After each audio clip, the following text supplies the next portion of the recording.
bonsoir, nous sommes ici ce soir à Grenoble au Bauhaus pour le concert de 30 minutes énervées. Voilà, c'est ça, 30 minutes énervées, oui. C'est toi, 30 minutes énervées? C'est moi, oui, effectivement. C'est mon groupe à moi tout seul. C'est ton groupe à toi tout seul. Voilà. Alors tu sors sur le label, un nouveau label, Sun Music.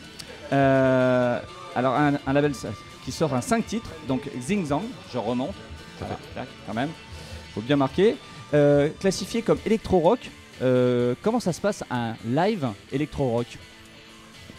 Il y a une partie électro, les machines, et une partie plutôt rock, c'est moi avec ma guitare ou ma basse. Et les deux? Ouais, les deux, ouais. En boucle? Non, les guitares et les basses, je les joue en direct. Et sur celui-là, il n'y a pas de chant? Il n'y a pas de chant, non. Parce que Julien a choisi des morceaux sans chant. Donc après le répertoire qui fait une 60aine de minutes, une 17 morceaux, il est passé à deux morceaux avec du chant désormais. Avant, il y en avait beaucoup plus. D'accord. C'est une évolution du set. Ah bah voilà, ça c'est Julien. Julien qui nous apporte de quoi nous rafraîchir. Alors comment as-tu choisi les titres? Parce qu'il y a un mélange allemand. Oui, d'assist. Il y a de l'anglais, In My New Flat. Yes. Il y a aussi des choses, le titre Xing Zhang qui est en fait 2 morceaux. Tout à fait. Qui ont une consonance, on va dire, asiatique. Tout à fait. Alors pourquoi ce mélange de titres, puisque comme tu dis il n'y a pas de chant, ouais. Tu as donc choisi des titres, comment tu as choisi des titres aussi variés? Voilà. C'est plus... en fait Xing Zhang faisait partie d'un trio qui s'appelait Xong Xing Zhang. Et en fait le Xong est passé à la poubelle et Xing et Zhang sont restés. Alors en fait les noms ils me viennent comme ça. Je parle pas 4000 langues non plus, mais ça me vient comme ça, voilà. Il n'y a pas de... J'ai des titres qui veulent rien dire. Aussi, j'ai un titre qui veut dire Tong. Tong, ça n'existe nulle part. Ou Yuma, Yol. En revanche, c'est quand les consonances me plaisent et qu'elles correspondent un peu à l'ambiance du morceau, je m'arrête sur ce qui me vient, tout simplement. D'accord. Du coup, comme c'est un nouveau label, explique-nous comment tu es arrivé à... Parce que tu n'es pas d'ici? Non, je suis de Besançon. Ici, c'est Grenoble. Tout à fait. Donc, comment es-tu arrivé à signer sur ce label Sun Music grenoblois? Disons que... C'était assez simple en fait. Il se trouve que Arnaud, qui me fait le son, est le frère de Julien qui a monté le label.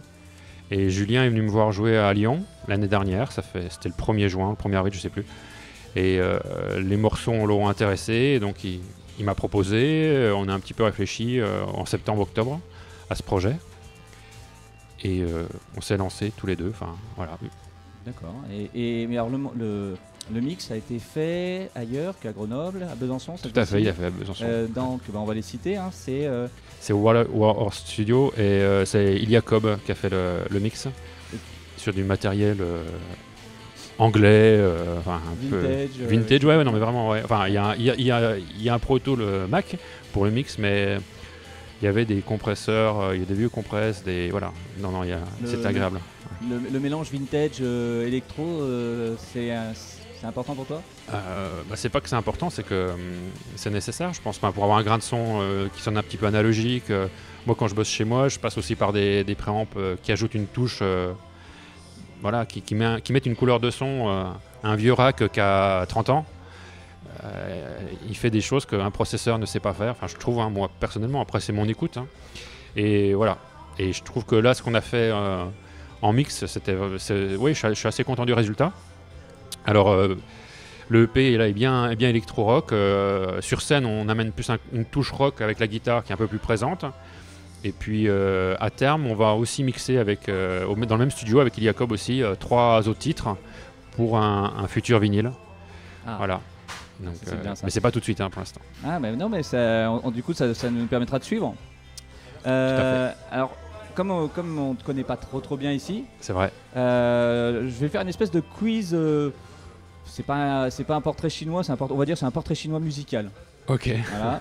Donc c'est pour découvrir un peu l'univers. Je vais te poser quelques questions et bon, voilà. Donc par exemple, si tu pouvais assister au concert que tu as raté, peu importe le lieu, peu importe la date. D'accord. Quel est le concert que pour toi il n'aurait pas fallu rater dans sa vie? Tu me poses une sacrée colle. En fait, il y a 3 semaines, j'ai vu les Young Gods et j'ai tellement pris mon pied sur ce concert que Je pense pas à autre chose là, en termes de concert. Non, mais d'un autre côté, c'est. Voilà, donc celui-là, fallait y être. Ouais, c'était au Moloko d'un cours et ils ont rejoué leurs 2 premiers albums. Donc t'es encore dans le concert, donc Tout à fait. on va dire que c'est gagné.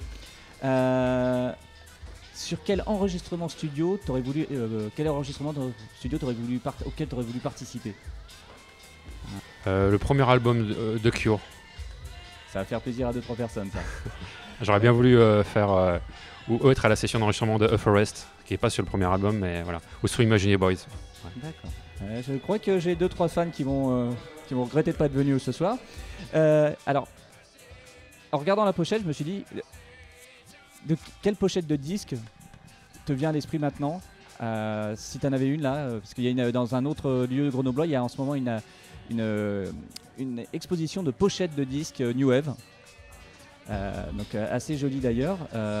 Donc du coup, est-ce que tu as une pochette de disque qui te vient à l'esprit en fermant les yeux en disant celle-là Indirectement, comme je suis au Bauhaus, en fait, je pense à des pochettes de disques de Bauhaus. Voilà. Normal. Brad Peter Murphy, mais... Il y en a dans cette exposition qui a lieu dans un autre bar grenoblois à l'ouest. Très bien. Voilà. Donc si tu passes là-bas. Pour toi, c'est quoi un concert réussi? Alors le concert réussi, c'est où je m'amuse en fait, et qu'il y ait un peu de monde. Voilà, et qu'on a réussi à partager, qu'on a passé un bon moment, voilà, tout simplement. Alors, en écoutant aussi plusieurs fois, parce que j'aime bien écouter plusieurs fois et pas simplement écouter les 3 premières secondes de chaque morceau, je pensais à des musiques de films. Est-ce que tu as travaillé avec des réalisateurs de courts-métrages par exemple? Je sais que par exemple ici, dans la salle, il y a une personne qui voudrait faire des films. Est-ce que tu serais capable de faire de la musique pour elle, quoi? J'ai déjà fait de la musique sur des courts-métrages.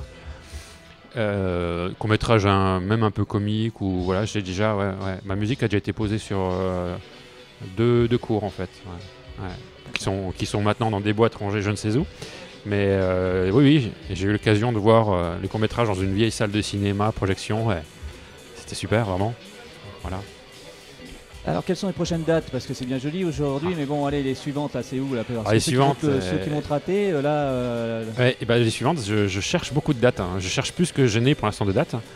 Et c'est vrai que comme on vient de sortir le CD, c'est un vrai appui pour à terme trouver des dates, a priori, parce que les SoundCloud et les Bandcamp, ça marche, mais là, il me fallait quelques appuis presse pour dire, voilà, j'existe. Et il se trouve qu'à Besançon, j'ai eu 2-3 bons échos sur la presse. Là, je vais avoir quelque chose sur Grenoble. Je dois jouer... La seule date qui a arrêté et fixée, c'est à la rentrée, c'est à Metz. Parce que là, on travaille surtout sur les programmations de la rentrée. Voilà. Alors, où c'est à Metz? À Metz, c'est à l'Achaway, qui est un bar associatif avec une très belle cave, très sympa. Et on y avait déjà joué il y a 1 an. Et on a conclu la date, on a reconclu une date là, dernièrement, et on est assez content. Donc on va chercher des dates un peu vers le nord-est de la France, parce que l'aller-retour pour Metz c'est un petit peu court quand même. Donc voilà, on a des ouvertures, mais tant que c'est pas calé, je préfère pas en parler parce que voilà. Alors du coup, pour finir l'interview, je vais te demander de te dire comment on te contacte, parce que c'est bien joli tout ça, mais donc 30 minutes énervé. Le CD c'est Xing Zang. Et comment on te contacte du coup? On peut me contacter assez facilement. Sur Twitter, c'est 30 en chiffres et NRV en lettres. Sur Facebook, c'est 30 NRV. Et puis, sinon, il y a même une adresse mail 30 en chiffres .min.nrv sur gmail.com. Sinon, on cherche Sound Music sur Internet et on trouve. Eh bien, je te remercie. Merci du petit temps juste entre les balances et ton set. Merci à toi. Qui va avoir lieu d'ici une petite demi-heure. Donc le temps de se caler, le temps de se rafraîchir. Je te remercie et je te souhaite un bon live. Merci et merci à Grenoble. Merci.